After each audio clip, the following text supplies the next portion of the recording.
Rain hammered the streets of Manhattan with the kind of fury that emptied sidewalks and blurred city lights into rivers of gold. Inside the rooftop ballroom of the prestigious Aurora Fashion Gala, laughter, music, and flashing cameras hid countless bracelets behind expensive smiles. 24-year-old Emma Carter stood near the balcony, gripping a glass of champagne she hadn't wanted in the first place. She hated these events. She wasn't a celebrity. She wasn't a socialite. She wasn't even supposed to be there.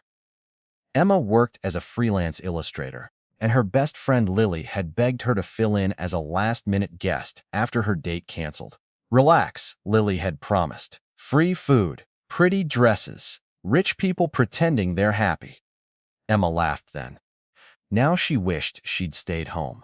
Only hours earlier, she'd discovered her boyfriend of 4 years had secretly proposed to someone else. The engagement photos were already all over social media. The captions called them the perfect couple. Emma felt like someone had erased her entire future with one notification. She smiled through tears, accepted another drink from a waiter, then another. She almost never drank. Tonight she didn't stop. Across the ballroom, Adrian Blackwood adjusted the cuff of his dark navy suit, 38 CCO of Blackwood Global Holdings. One of the youngest self-made billionaires in America, financial magazines called him ruthless. Employees secretly called him the Ice King. Investors admired his discipline. Reporters admired his silence. No one knew the truth. 5 years earlier, a terrible car accident had left him with injuries. Doctors believed meant he would never have biological children. His fiancée hadn't waited long before leaving. "I want a family," she'd said. "I deserve one." Those words followed Adrian everywhere. Every award, every business victory, every empty mansion. He had everything money could buy, except the family he'd dreamed about since childhood. Tonight he only attended the gala because his company sponsored children's hospitals across the country. He planned to make his speech, donate $50 million. Leave. Nothing more. Then someone crashed into him, literally. Emma stumbled forward, heels slipping across polished marble. Her champagne splashed directly onto Adrian's expensive suit. "Oh no!" She stared at him with wide eyes, then blinked twice. She squinted. "You're ridiculously handsome." Several nearby guests gasped. No one talked to Adrian Blackwood that way. Emma leaned closer. "Were you one of the runway models?" Silence. Adrian looked at her, then at the champagne glass dangling from her fingertips. "You're drunk," she nodded proudly. "Very." For the first time in months, he almost smiled. "I'm sorry," Emma whispered. "I ruined your suit. It's just fabric." "No." Her expression suddenly changed, serious as heartbroken. "Everything I touch breaks." Those words landed harder than she realized. Adrian recognized pain. Real pain. Not the rehearsed sadness wealthy people displayed at charity dinners. This was different. "What happened?" he asked quietly. Emma laughed. Then tears filled her eyes. "The love of my life got engaged today." She showed him the picture on her phone. "I wasn't invited." She laughed again. This time it sounded like it hurt. Adrian didn't know why, but he took the phone from her shaking hands and locked the screen. "You don't need to look at that." She stared at him. "You really are nice." "No, I've read magazines. They say CEOs are mean." I'm not asking as a CEO. I'm asking as another human being." For several seconds, Emma simply looked at him. Nobody had spoken to her like that all evening. Not with pity. Not with curiosity. Just kindness. Then the room spun. She lost her balance. Adrian caught her before she hit the floor. Camter flashes exploded around them. Reporters immediately rushed closer. "Mr. Blackwood." "Who's the woman? Is this your girlfriend?"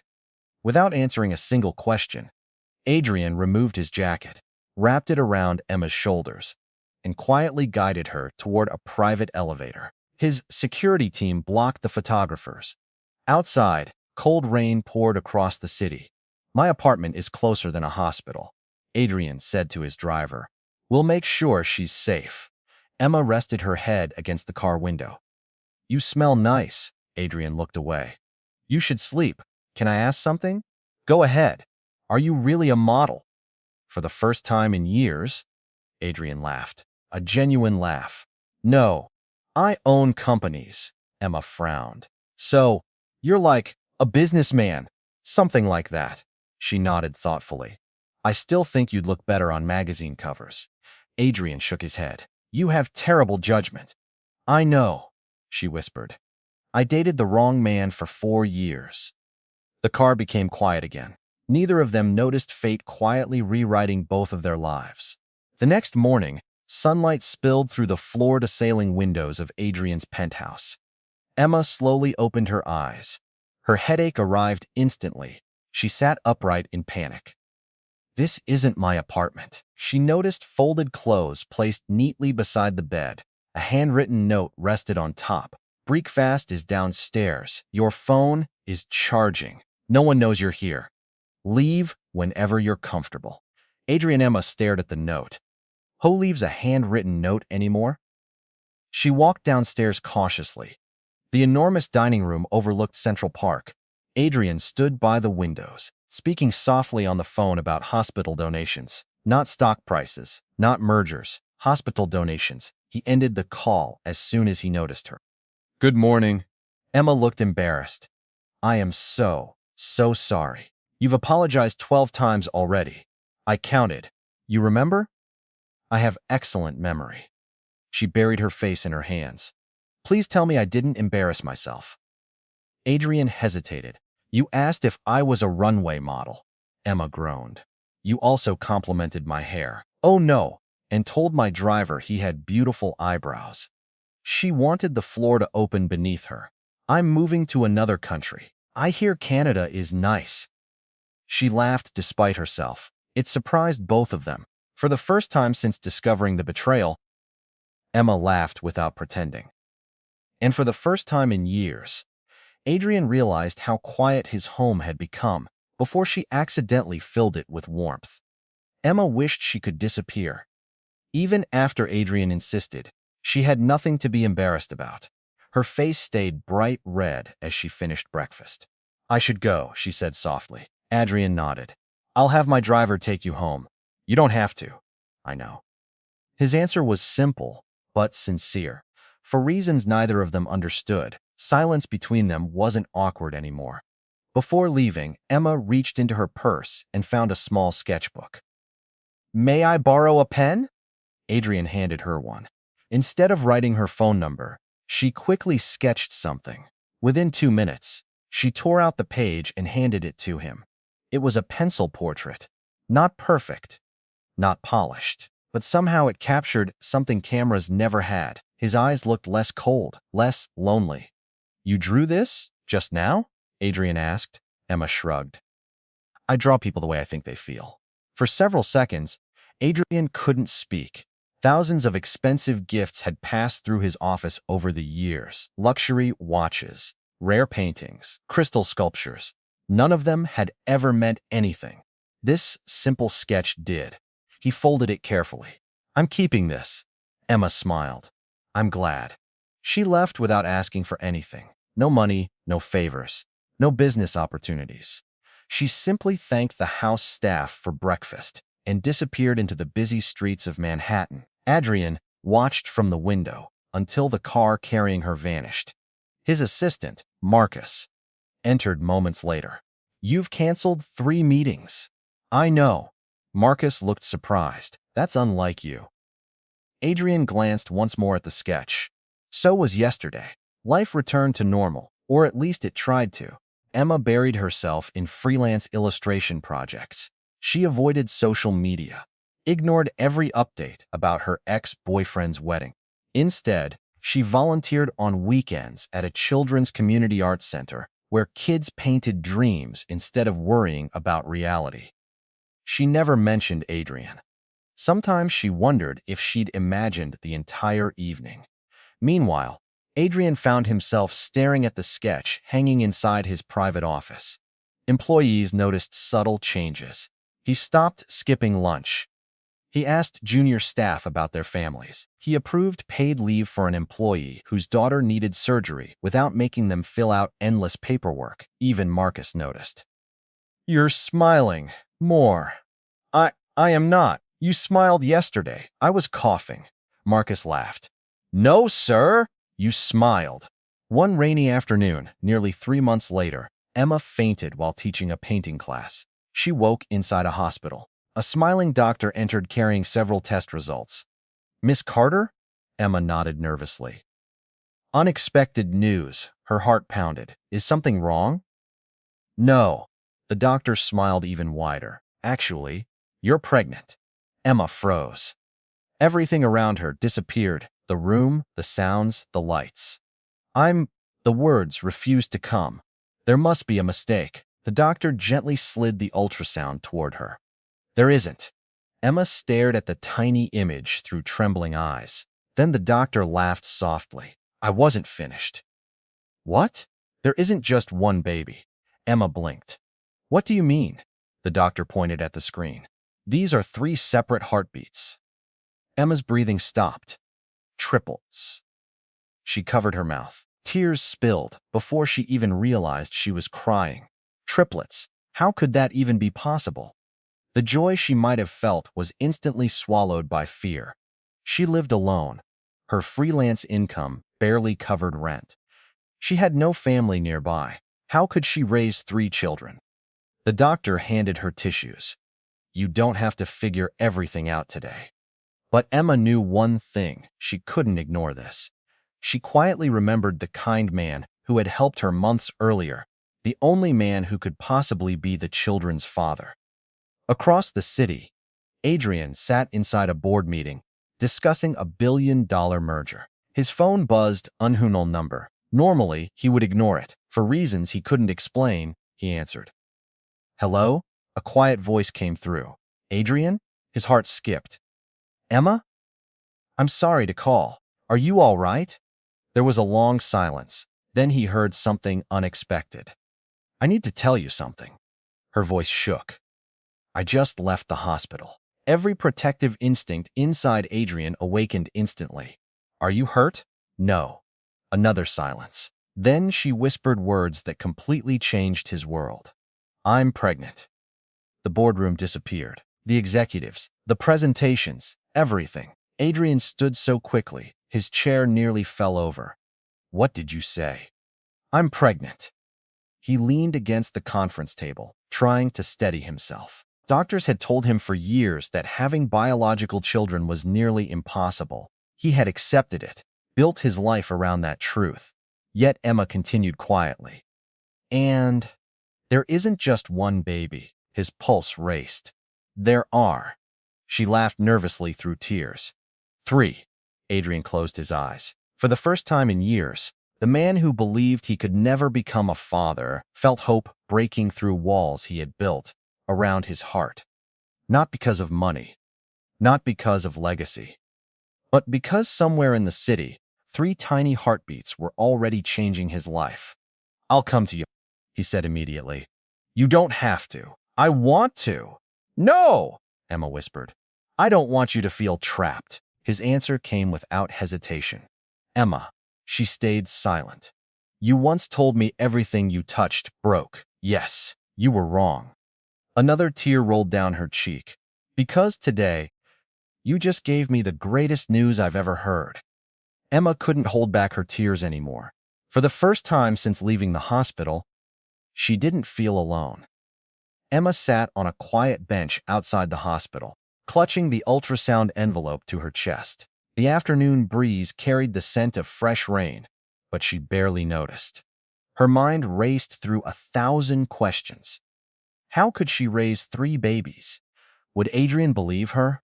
Would he think she was after his fortune? 10 minutes later, a sleek black sedan pulled into the hospital entrance. Adrian stepped out before the driver could even open the door. He spotted Emma immediately. She looked frightened, small, completely overwhelmed. Without saying a word, he walked over and sat beside her, instead of standing above her. Neither of them spoke for several moments. Finally, Emma handed him the ultrasound. I thought you should see this. Adrian accepted the envelope with trembling hands. His eyes moved across the black and white image. Then he noticed 3 tiny circles, 3 tiny heartbeats. His vision blurred. He had spent years convincing himself he would never experience this moment. Yet here it was, real. He blinked away tears before Emma could notice. "They're beautiful," he whispered. Emma looked surprised. "You believe me?" He turned toward her. "I never doubted you." "But the doctors told you." "I know what they told me." His voice softened. "They also told me miracles don't happen very often." He looked down at the ultrasound again. "I think we just proved them wrong." Emma finally smiled. A real smile. The next few weeks changed everything. Adrian insisted on driving Emma to every doctor's appointment. At first, she refused. "I'm independent. I know. I don't need someone taking care of me. I know. I can do this. I know." Emma crossed her arms. "Then why do you keep showing up?" Adrian smiled. "Because I want to." Eventually, she stopped arguing. Not because he was rich, because he never made her feel like a burden. He carried groceries without being asked, cooked simple dinners after long appointments, read every pregnancy book he could find. Even the nurses began recognizing him. "The future dad is here," one nurse joked. Adrian couldn't hide his smile. News spread quickly inside Blackwood Global. The once distant CEO had changed. He no longer stayed in the office until midnight. He skipped unnecessary meetings. He spent lunch breaks researching cribs instead of company acquisitions. Marcus watched with amusement. "You've read 17 parenting books." 18. "My mistake." "And you've highlighted them. They contain useful information." Marcus laughed. "You used to negotiate billion-dollar contracts." "I still do." "Now you're negotiating diaper brands." "They're surprisingly competitive." Meanwhile, someone else had started paying attention. Victoria Lang, Adrian's former fiancée. She had left him years earlier after learning about his infertility. When business magazines suddenly photographed Adrian leaving maternity clinics beside a young woman, Victoria nearly dropped her phone. Impossible. She immediately arranged a meeting. 2 days later, she appeared at Blackwood Tower wearing an expensive designer suit and a perfectly rehearsed smile. "Adrian." He barely looked up from his paperwork. "Victoria, I've missed you." "I haven't." She ignored the cold reply. "I heard. Interesting news." "So did I." "You know," she continued, "doctors make mistakes all the time. Maybe that girl is lying." Adrian slowly closed the file in front of him. For years, he had blamed himself for losing Victoria. Now, listening to her words, he realized something. He had never lost the right person. He had simply been left by the wrong one. "My children are not a rumor. They're my family." Victoria's smile disappeared. "You've known her for only a few months, long enough to know she has more honesty than anyone I've ever met." "And what if those babies aren't yours?" The room fell silent. Adrian stood. His voice remained calm. "If a test is ever needed, we'll take one. But whether they share my DNA or not." He looked directly into Victoria's eyes. "I will never abandon a child." Security quietly entered the office. Adrian nodded toward the door. "This conversation is over." Victoria left furious. Marcus had witnessed everything from outside. As Adrian returned to his desk, Marcus smiled. "You've changed." Adrian glanced toward the framed sketch Emma had drawn months earlier. "No, I finally became the man I always wanted to be." One evening, Emma invited Adrian to the community arts center where she volunteered. Dozens of children rushed toward her carrying colorful paintings. "Miss Emma, look what I made. Mine has dinosaurs." "No, mine has rockets." Adrian watched quietly from the doorway. Emma knew every child's name. She knelt to tie untied shoelaces, helped one little girl clean paint from her hands, comforted a shy boy whose picture had torn. She never acted like she was doing charity. She simply loved them. An elderly volunteer approached Adrian. "You must be the gentleman she's always talking about." Adrian looked surprised. "She talks about me?" The woman laughed. "Only good things." She says you listen. That's rare these days. Adrian looked across the room. Emma was laughing as three children surrounded her with finger paintings. In that moment, something became clear. She wasn't going to be an amazing mother because she was carrying three babies. She already was one. Months passed. The pregnancy progressed well. Adrian converted several unused rooms in his mansion into bright, cheerful nurseries, not because he expected Emma to move in, because he wanted the babies to have a safe place if they ever needed one. Emma noticed. You decorated all this. Yourself? Adrian looked slightly embarrassed. I had some help. She smiled at the tiny stuffed elephants lined up on a shelf. You bought 3 of everything. I didn't want anyone feeling left out. Emma laughed. You've been preparing for fatherhood your whole life. He looked around the nursery. I just never thought I'd get the chance. Emma gently placed his hand on her growing belly. A tiny kick answered almost instantly. Adrian froze. His eyes widened. They kicked. They've been waiting to meet you.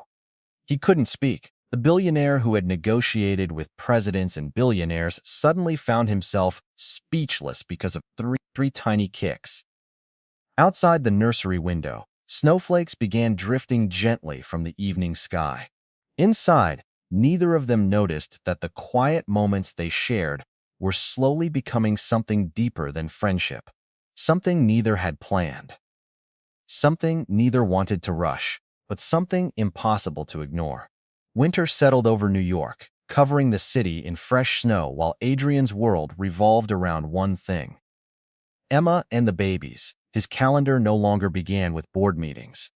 It began with doctor's appointments, vitamin reminders, ultrasound dates, and checking whether Emma had eaten breakfast. You forgot again, Adrian said one morning as he placed a warm container of oatmeal in front of her. Emma sighed dramatically. I was busy. You were sketching. I was inspired. You still skipped breakfast. She laughed. When did you become so bossy? When 3 tiny people started depending on you. Emma smiled as she accepted the spoon. You know, what? They're lucky to have you. Adrian looked away, pretending to focus on his coffee. But those words stayed with him for the rest of the day. As Emma's pregnancy progressed, walking became more difficult.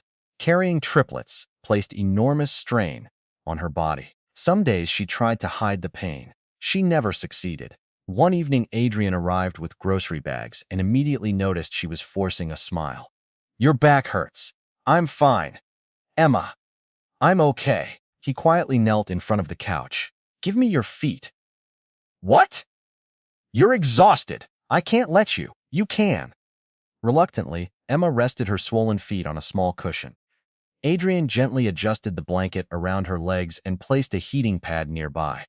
He wasn't trying to impress her. He simply hated seeing her uncomfortable. You've done this before? Emma asked. He smiled faintly. No, you seem to know exactly what you're doing. I've read too many books, she laughed. I believe that. At Blackwood Global, employees could hardly recognize their CEO. Instead of discussing stock prices in the elevator, he asked coworkers about their children. One afternoon, he overheard a junior accountant apologizing because her son had a school play she couldn't attend. Without hesitation, Adrian rescheduled the meeting. Family first. The accountant stared in disbelief. After she left, Marcus folded his arms. You've become dangerous. Adrian raised an eyebrow. Dangerous? Yes. People might start thinking billionaires have hearts. Adrian chuckled. I'll try to protect my reputation. Not everyone celebrated the changes. Inside a luxury restaurant overlooking Central Park, Victoria Lang sat across from Richard Hale, the businessman Emma's ex-boyfriend had recently started working for. Both had something in common: jealousy. Victoria stirred her coffee slowly. So she's carrying Adrian's children. Richard smirked. Or she wants everyone to think she is. Victoria leaned forward. If enough doubt reaches the media, Adrian's company loses credibility. Richard nodded. And Emma? She'll be forced into hiding. Neither of them noticed someone at the next table quietly recording the entire conversation. Days later, headlines exploded online. Mystery woman traps billionaire CEO with pregnancy. Is Blackwood here? A Lee? Reporters gathered outside Emma's apartment. Cameras followed her whenever she left for medical appointments. One photographer shouted, "Miss Carter, are the babies really Adrian Blackwood's?" Another yelled, "Did you plan this?" Emma lowered her head and hurried toward the entrance. Inside the car, her hands shook. "I can't do this." Adrian reached across the center console. "You don't have to face them alone. They think I'm lying. They don't know you." She looked at him. "What if this hurts your company?" He answered without hesitation. "A company can recover.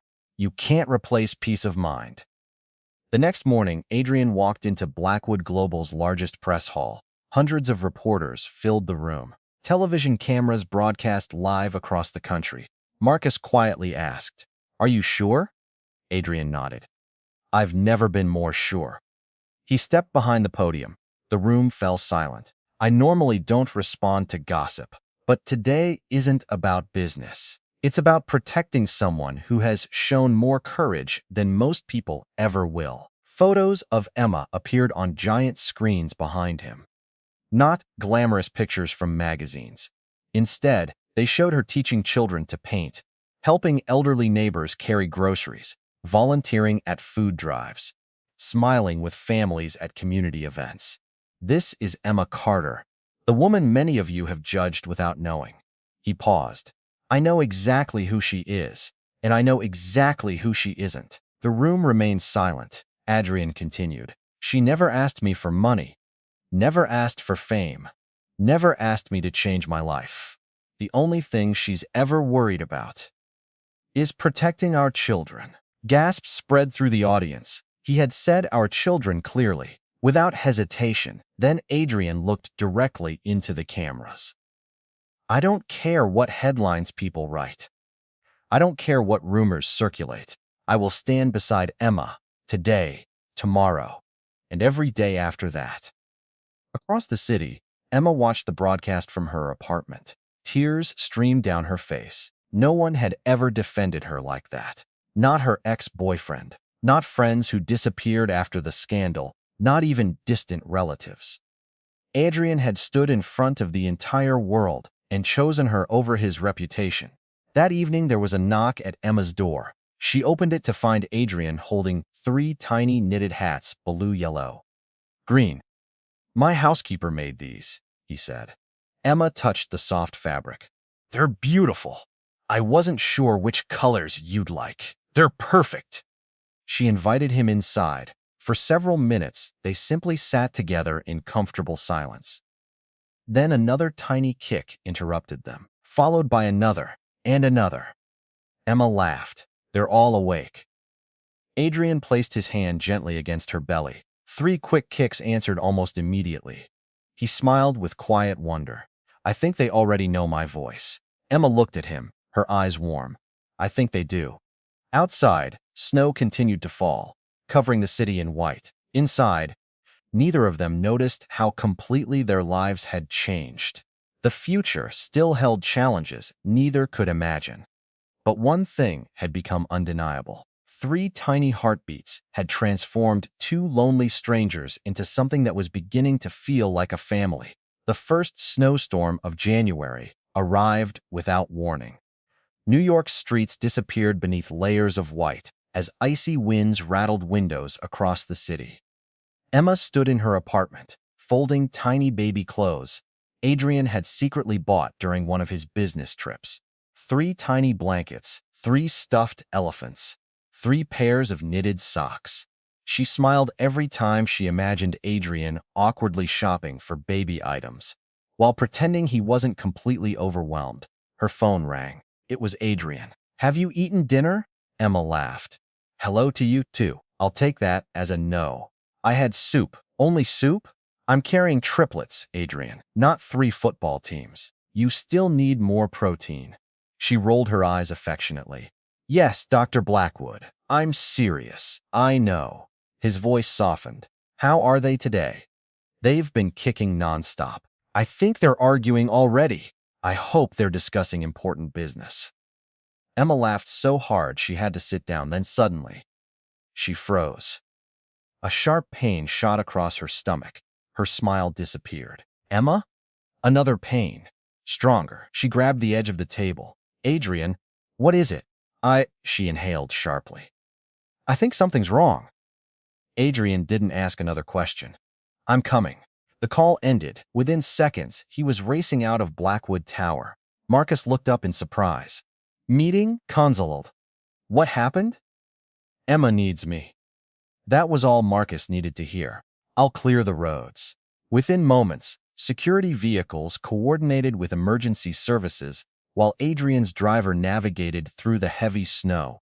Every red light felt endless. Every minute felt like an hour. Meanwhile, Emma tried to stay calm. The contractions grew stronger. She remembered every breathing exercise from the parenting classes. In, out, another contraction hit. She nearly dropped her phone. Then came a loud knock. She hurried toward the door as carefully as she could. It wasn't Adrian. It was Mrs. Alvarez, her elderly neighbor. I saw your lights and heard something fall. Mrs. Alvarez immediately noticed Emma's face. Oh, sweetheart, it's time, isn't it? Emma nodded through tears. I'm scared. The older woman gently held her hand. You're not alone. She helped Emma sit on the couch and wrapped a warm blanket around her shoulders. You remind me of my daughter, she whispered. She was just as frightened before giving birth. Emma squeezed her hand. Thank you. Mrs. Alvarez smiled. Sometimes strangers become family. 10 minutes later, Adrian burst through the apartment door. His expensive coat was covered in snow. His hair was soaked. He had clearly run the final blocks on foot after traffic came to a complete stop. The moment he saw Emma, every ounce of panic on his face became visible. I'm here. Emma's eyes filled with tears. You came. I told you I would. He knelt beside her. Another contraction arrived. Emma instinctively grabbed his hand. She squeezed so hard he winced. Mrs. Alvarez apologized. I'm sorry. Adrian smiled despite the pain. If that's helping her, she can break every bone in my hand. Emma looked at him through watery eyes. Don't tempt me. Even in the middle of labor, they laughed. The ambulance arrived just as another snowstorm swept across the city. Inside, paramedics worked quickly. One checked Emma's blood pressure. Another monitored the babies. The lead paramedic frowned slightly. We're seeing 3 strong heartbeats. Adrian immediately noticed the hesitation. What is it? Because she's carrying triplets. We'll need to move fast. Adrian nodded. What do you need from me? Stay calm. I'll try. The paramedic smiled. No, you'll need to do better than try. Emma reached for Adrian's hand again. I'm afraid. He looked directly into her eyes. So am I. She blinked. You are? Terrified. She managed a small smile. I thought CEOs weren't supposed to admit that. They aren't. But future fathers can. At Blackwood Memorial Hospital, an entire medical team waited. Doctors, neonatal specialists, nurses, everything had already been prepared. As Emma was wheeled toward the delivery suite, Adrian stayed beside her until the doors stopped him. I'm sorry, sir. You'll have to wait here. He nodded. Before the doors closed, Emma looked back. Adrian, I'm here. If, she struggled to finish the sentence, he gently interrupted. You're both coming back to me. Emma smiled weakly. You mean all 4 of us? Adrian smiled. Exactly. The doors closed. Silence filled the hallway. Horrors passed. Marcus arrived carrying coffee neither of them touched. Mrs. Alvarez sat quietly knitting in the corner. Employees from Blackwood Global began arriving one after another. No reporters had been invited. No publicity. Just people who genuinely cared. Marcus looked at Adrian. You've built quite a family. Adrian stared at the delivery room doors. They built me. Just after sunrise, a baby's cry echoed through the hallway. Adrian stood instantly. Then came another tiny cry. A few seconds later, a third. 3 different voices, 3 tiny miracles announcing their arrival. The doors finally opened. The lead doctor removed his surgical mask and smiled. Congratulations. Adrian couldn't breathe. The babies? Healthy. And Emma, the doctor's smile grew wider. She's exhausted, but she's asking for you. Adrian closed his eyes for a brief second, overwhelmed with relief. As he stepped toward the room, he had no idea that the greatest surprise of his life was still waiting just beyond those doors. Adrian's heart pounded as he pushed open the hospital room door. The first thing he saw wasn't the babies. It was Emma. She looked exhausted, her hair slightly messy, her face pale after hours of labor. Yet the moment she saw him, she smiled. "You made it!" Adrian walked to her bedside and gently took her hand. "I told you I wasn't going anywhere." Emma squeezed his fingers weakly. "You kept every promise." Before Adrian could reply, a nurse rolled 3 clear bassinets into the room. "They're ready to meet their father." Adrian slowly turned. Inside the first bassinet, a tiny baby girl stretched her little fingers into the air. The second held a peaceful baby boy, sleeping soundly beneath a blue blanket. The third contained another little girl, whose bright eyes were already curiously looking around the room. For several long seconds, Adrian simply stared. He couldn't speak. He couldn't move. The nurses exchanged knowing smiles. One of them whispered, "It happens all the time." Adrian finally stepped closer. His finger gently touched the smallest hand. Instantly, the baby wrapped her tiny fingers around his eyes filled with tears. So small, Emma watched quietly. "They already love you." Adrian shook his head. "No." His voice trembled. "I think I'm the one who fell in love first." Later that morning, the hospital room filled with warm sunlight. The doctor entered carrying several medical reports. "I have good news." Emma smiled. "We've had a lot of good news today." The doctor nodded. "And one more." He looked toward Adrian. "Years ago, you were told becoming a biological father would be almost impossible." Adrian nodded. "I remember. We reviewed your previous medical records after Emma informed us." The doctor smiled kindly. "Medicine changes. Research improves. In your case, the earlier prognosis wasn't absolute." He paused. "You were never completely infertile." Adrian stared in disbelief. "What?" "The chances were extremely low, but not zero." The room became completely silent. Emma reached for Adrian's hand. "So," the doctor continued, "sometimes life surprises even doctors." Adrian laughed through tears. "I've never been happier to hear someone admit they were wrong." The doctor chuckled. "It doesn't happen often." News of the healthy triplets spread quickly. This time, however, there were no cruel headlines. Instead, newspapers reported on Adrian's generous donations to neonatal hospitals across the country. He quietly funded new equipment for premature babies. He expanded family leave benefits for every employee at Blackwood Global. When reporters asked why, his answer was simple. Every child deserves the strongest possible beginning. A week later, Emma was discharged from the hospital. Outside the entrance, she froze. Instead of reporters shouting questions, hundreds of Blackwood employees stood quietly on both sides of the walkway. Each held a single white flower. No cameras, no speeches, just applause. Emma covered her mouth. "They're all here." Marcus smiled. They insisted. One by one, employees welcomed the babies home. Some had knitted blankets. Others brought children's books. Several simply wished them happiness. Emma couldn't stop crying. "I've never had so many people waiting for me." Adrian looked around. "You do now." The drive to Adrian's mansion felt peaceful. The nursery that had once seemed like a hopeful dream was finally alive. 3 cribs stood beside the large windows. Blue stars decorated one wall. Soft clouds covered another. Tiny stuffed elephants sat patiently beside each crib. Emma looked around in amazement. "You really finished everything." Adrian smiled sheepishly. "I may have added a few things." "A few?" Marcus, carrying luggage behind them, laughed. "He bought enough diapers for a small village." Adrian cleared his throat. "I prefer to be prepared," Emma laughed. "I noticed." That evening, after the babies finally fell asleep, Emma found Adrian sitting alone in the nursery. He watched the triplets with quiet wonder. "You should get some rest," Emma whispered. "In a minute." She sat beside him.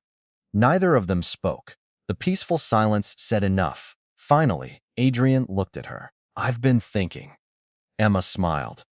"That usually means something important." He nodded. "I spent years believing I had lost my chance to become a father." He glanced toward the sleeping babies. "Then you walked into my life by accident." Emma laughed softly. "I literally spilled champagne on you. You also called me a runway model. I'll never live that down." "No," he smiled warmly. "I hope you don't." They both laughed. A few days later, Adrian invited Emma to the mansion's private garden. Fresh flowers had begun blooming despite the lingering winter chill. The babies slept peacefully in a triple stroller nearby. Adrian seemed unusually nervous. Emma noticed immediately. "What is it?" He took a slow breath. "I've negotiated billion-dollar contracts. I've spoken before world leaders.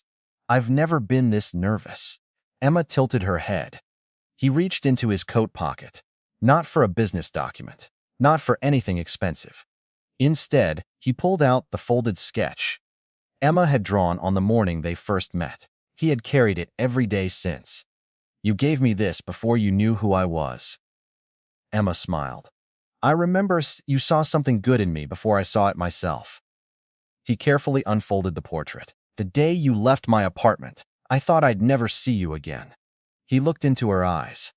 "Now I can't imagine my life without you." Emma felt tears gathering. Adrian gently took her hand. "I don't know what tomorrow will bring. I don't know how many mistakes I'll make. But I do know one thing. I want to spend the rest of my life learning how to be the husband you deserve and the father our children deserve." Emma couldn't hold back her tears. She laughed through them. "You know what? I still think you would have made a great runway model." Adrian burst into laughter. "So, is that a yes?" Emma stepped forward and wrapped her arms around him carefully. "Yes." Behind them, one of the triplets let out a tiny cry, followed seconds later by the other two. Adrian smiled. "I think they approve." Emma rested her head against his shoulder as the afternoon sun bathed the garden in warm golden light. For two lonely strangers whose paths crossed on one rainy night, life had unfolded in a way neither could have imagined, and together they stepped forward into the next chapter of their lives. Not as strangers, but as a family. Spring arrived with bright sunshine, blooming flowers, and three babies who had quickly become the center of Adrian and Emma's world. Their home, once silent and orderly, was now filled with tiny giggles, sleepy cries, lullabies, and the joyful chaos of parenthood. The triplets were now 6 months old. Their names suited their unique personalities perfectly. Grace, the oldest by 2 minutes, was calm and observant. She loved watching the birds outside the nursery window and rarely cried unless she was truly uncomfortable. Noah, the middle child, was curious about everything. If something made a sound, he wanted to grab it. If someone smiled at him, he smiled back twice as brightly. Hope, the youngest, had inherited Emma's expressive eyes and Adrian's stubborn determination. She laughed louder than her brother and sister, and seemed happiest whenever the entire family was together. Adrian still couldn't believe he was a father. Every morning, before leaving for work, he quietly entered the nursery. 3 tiny faces lit up the moment they saw him. "Dada." The word wasn't perfectly clear, but it was close enough. Adrian froze. Emma, standing behind him with a baby bottle, smiled knowingly. "I think someone just called you Dad." He looked at the babies, then back at Emma. "I've closed billion-dollar deals, but nothing has ever sounded this beautiful." Despite becoming a father, Adrian remained CEO of Blackwood Global. The difference was that everyone noticed his priorities had changed. Board meetings never started before 9 in the morning because he insisted on having breakfast with his family. He left the office by 5 whenever possible. He declined luxury events that kept him away from home overnight. When investors questioned the change, Adrian simply smiled. A successful business means little if you never see the people you're working for.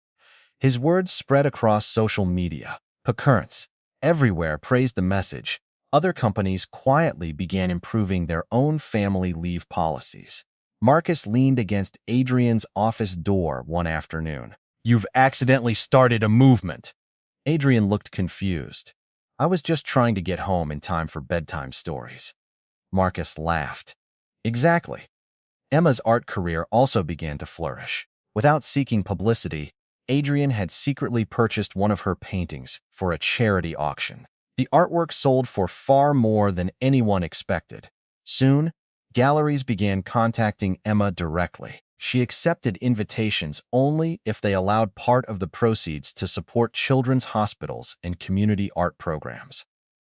"I don't need more money," she told Adrian one evening.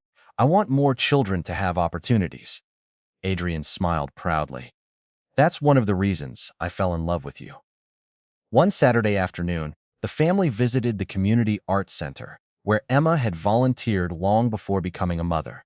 The children rushed toward her as soon as she walked through the doors.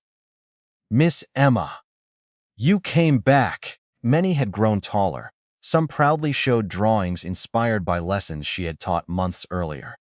One little girl shyly approached Adrian. "Are you the baby's daddy?" Adrian knelt to her level. "I am," she smiled.